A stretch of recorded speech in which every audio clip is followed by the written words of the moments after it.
Good, wonderful morning, and welcome back to the channel. It's iBoss. If it's your first time here, welcome. Review videos do really, really well on YouTube. It's not why I'm doing this, but since you're new here, hit all the buttons. You'll be happy you did. If you're into wood splitters and all that fun stuff. So, more videos coming. All right, guys. I made notes on my phone. As the title says, this is our 1-year review on this here log splitter. And that isn't what we want. There we go. So, first off, I have some talking points here I'm going to go over with y'all. My first piece of advice is always get the best equipment that you can afford.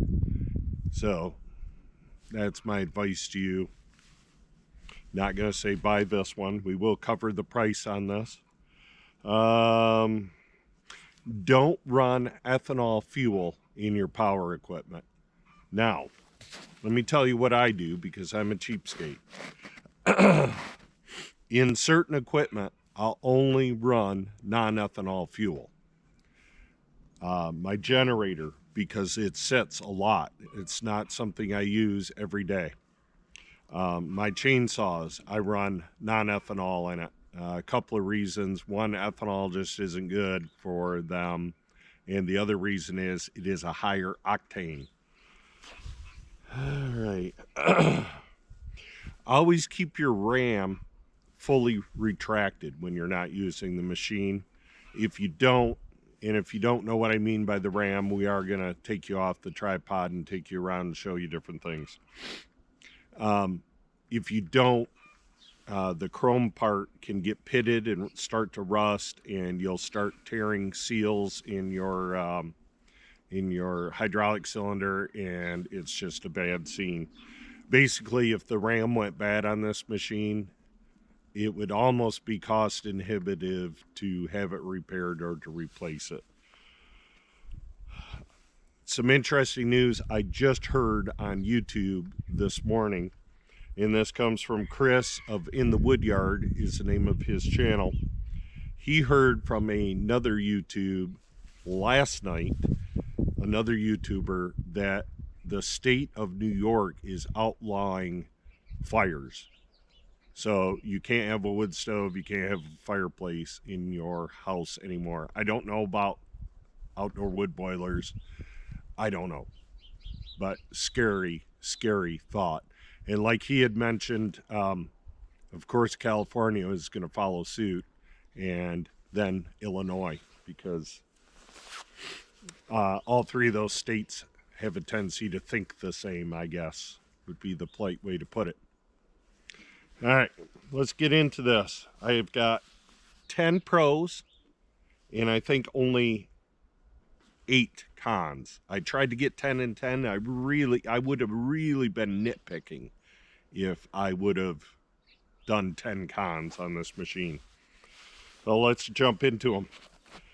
Engine is very easy to start. This has a Kohler 14 horsepower engine. Normally one pull and it will fire off and start right away. Pro number 2, engine is very reliable. It has literally not given me 1 second's worth of trouble. I suppose I should think about how many hours I have on it. I had enough that I thought that I should probably change the oil. It doesn't have an hour meter. I didn't put that in cons, but add that to cons. It would, for a little $20 hour meter to add to this machine, would be great for the company to do. So, but the other thing I'll cover really quickly too is I'm running full synthetic motor oil in this machine. I think it called for 1030, 10W30, and I put full synthetic 10W30 in it. Makes your life so much easier. I could do a whole video about viscosity. We're not going to get into that. Google the advantages and save me the trouble. Splitter is very powerful. This is, by their admission, By their emission, it's rated at 40 tons. Engine seems to be very economical. So it kind of sips gas. I can split a lot of wood. This will run at full throttle 3 or 4 hours and not run out of fuel.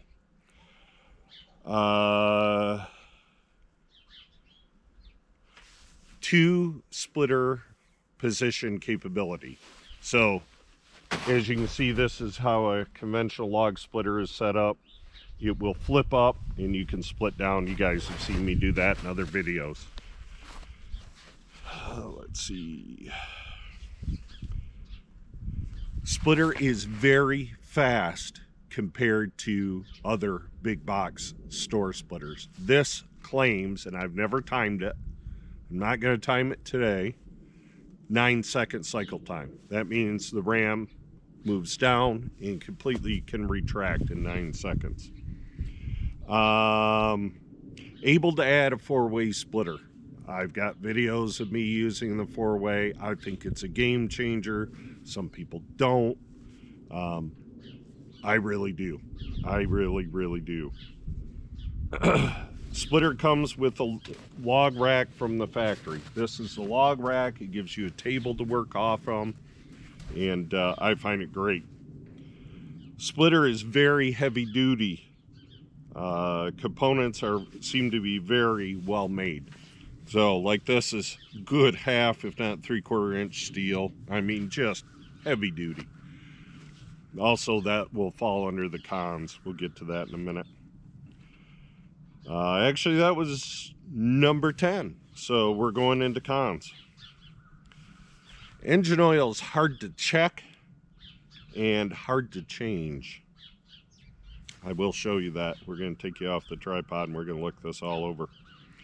Log splitter is very loud in operation. That's my opinion. I don't have a decibel meter to check it. I suppose I could download one on my phone, but I didn't.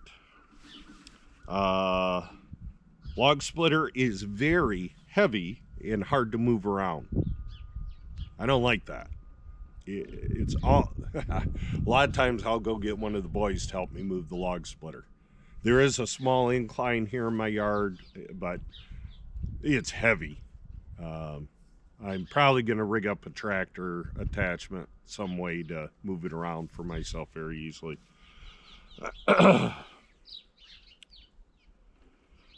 The track up here where the log sits, and again, I'm going to unmount you and we're going to look around at everything, is very hard to keep clean, and you have to stop and clean it periodically while you're splitting.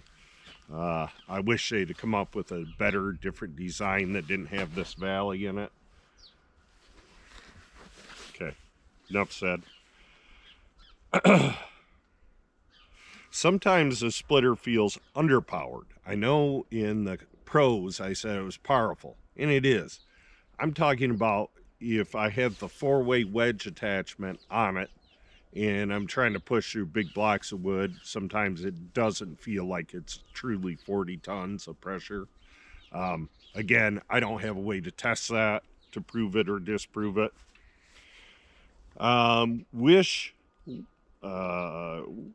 Wish a log lift was an option from the factory. That would totally make this machine. It would just be awesome. It really would. And the final one, and this is a little nitpicky. It's a lot nitpicky. Cannot see the log splitter if you're towing it behind my pickup. Unless I'm going around a corner and happen to glance in the mirror, you can't see it. I can't see it. Maybe if I put the tailgate down on the truck, I could see it from the rear view, but side mirrors, it's too little. You just can't see it back there, and you can't feel it in a pickup. Okay, with all that being said, I think we covered everything. I'm gonna take you off the tripod, take you around, and we're gonna look at a few things. Oh, there is some more. I'll need the phone for in a minute. We'll get to that. We're going to look around first. There we go. There, you guys are free. Yay! All right, first thing we're going to look at is that little channel thing I was telling you about. See, this debris right here gets caught in this channel. They have put in a couple of holes on each side to let it fall out, but it really doesn't. Now, if I flip this up in this position and I'm splitting down, all that stuff falls out really good. The other thing is a bunch of it packs in back here. And periodically, see, that stuff's just stuck. Periodically, you just plain have to dig it out. Let me show you something. A lot of times, if it gets wedged in here too much, I'll pull this pin out, which isn't a hard job, but we'll pull it out and lift this up, and I'll have one of my boys take and scoop all that crap out of it. All right, see if I can light the screen up. I did. See if we can see it. That yellow cap, and you're on the back side of the engine, is where you check the oil. There is the identical cap right down in there, but it is kind of a tight fit. I'll put my hand in there so you can see it. Just, it would have been better if it was on this side of the engine, away from this tank. And it's hard to fill when you do change the oil. Nice thing is it does have the sensor that if you're neglectful and forget to check it very often, it will it'll shut itself off and not run, supposedly. All right, this is a log rack I was talking about. This is the motor. It is a Kohler Pro 14 horsepower. And it is a beast. We are going to cold start it. As you can see, there's actually ice and snow on top of the engine. I was covering this up, but I kind of opted not to anymore. And my reasoning for that is as things thaw and freeze, all this condensation was coming up underneath the tarp and getting all over everything. I kind of like it like this, where it can just kind of air dry. Yeah, they do make a cover specifically for it that's like a grill cover, and I don't think they're too expensive, and we are going to pick one of those up. As you can see, it's 40 tons, and it's a gas log splitter, 9.5 second cycle time. Well, I guess I could test that. Oh, there was one more con I had before I forget. Take you over here to the lever. All right, of course, on the lever, that way is forward. Makes sense. That way will lock in and retract by itself, so you don't have to sit and hold it. Okay, well, until this machine gets hot, it won't shut itself off. So as you'll see me in some of the videos, I'll just tap that once in a while to shut it off when it's retracting. Okay, here is a little pin you pull. Grab this lever right here, and you can stand it up. One person can stand up very easily. All right, we're gonna cold start with you in my hand, if possible. I'm not gonna split any wood today. I just don't feel like it. That's all buried here in the snow. The other day we got a couple of feet. Now it's just ankle deep. So this is your kill button. This is your choke. Turn that on all the way.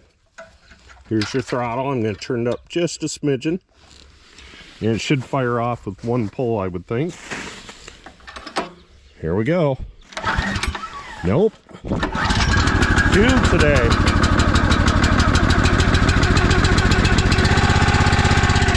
Oh, turned off the choke too quick.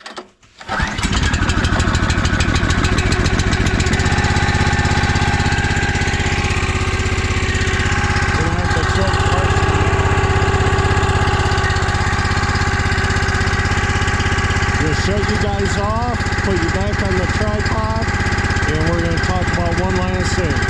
Most important part. Stay tuned. All right, guys and gals. So we're going to talk about the most important part. Now I have one more thought, and we'll wrap it up. So, current price on this machine today, as per Tractor Supply's website, is my reference source, $25.99.99 without tax. In Michigan, sales tax is 6%. I paid 1 year ago $18.99.99. Now, I will tell you that I got $100 off on this machine, and I think how I did it, if memory serves, is that I found a tag that was from the manufacturer who had this listed as a 2019 machine. Of course, last year was 2020. So I said, hey, you've had this for a doggone year here at your store. He said, oh, really? And he looked at the tag and he says, yeah, I'll give you $100 off, or whatever it was. It might have been a couple hundred. So, you know, that sweetened the deal for us. So anyway, between what I paid and current price today is a $700 differential. If I was in my same situation that I'm in today as far as usage, and we probably put about 50 cords of firewood through it in its first year of use, would I buy this again? And the answer is, I think even at that price, even though inflation is killing us and eating us for lunch, I think it's a value for money machine. It has speed, it has a great engine. You saw how, I mean, yesterday was 2 degrees here in Michigan, so it was freaking cold. Today's quite warmer. It's 25 out, and that's Fahrenheit. I don't do Celsius, but I think it's a good value machine. I would buy it again. Is it the best machine on the market? No. You know, Wolf Ridge is a great machine, and, you know, Easton Made is a fantastic machine. If I was a bigger company, I would consider buying those. But then we're at excess of $10,000, at least for the Easton Made. I'm not sure what Wolf Ridges go for. So value for money, yes. Reliability, yes. Overall, this is a positive review in my experience. If you own this machine and have had troubles with yours, put it down in the comments. I'd be interested to know. I think I will easily get several thousand hours of use on this. It's just built tough. You guys were off the tripod. I showed you around everything. Is it perfect? No. Is it the best it could be? No. If it had a log lift, I'd pay another $1,000 for it all day long. I would rather it be fixed instead of doing the tilt thing with a big log lift on it. Pardon me. That would be fantastic. One more quick thing.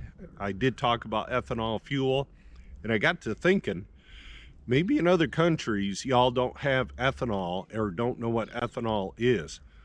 Ethanol, very basic, is corn alcohol, and it's basically moonshine that is dumped into our gasoline here in the US.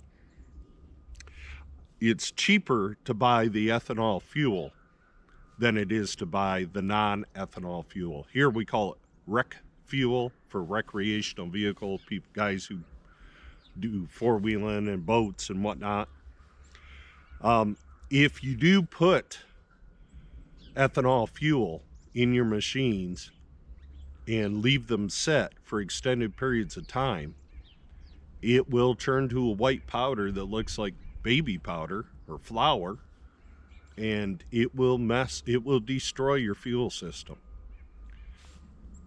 beware of it. I know guys here in the US have driven down the road on garbage day and there's push lawnmowers and riders and chainsaws out in the garbage. I can guarantee 8 out of 10 of those people were putting regular pump gas in and not the wreck fuel. Ethanol will destroy your fuel system.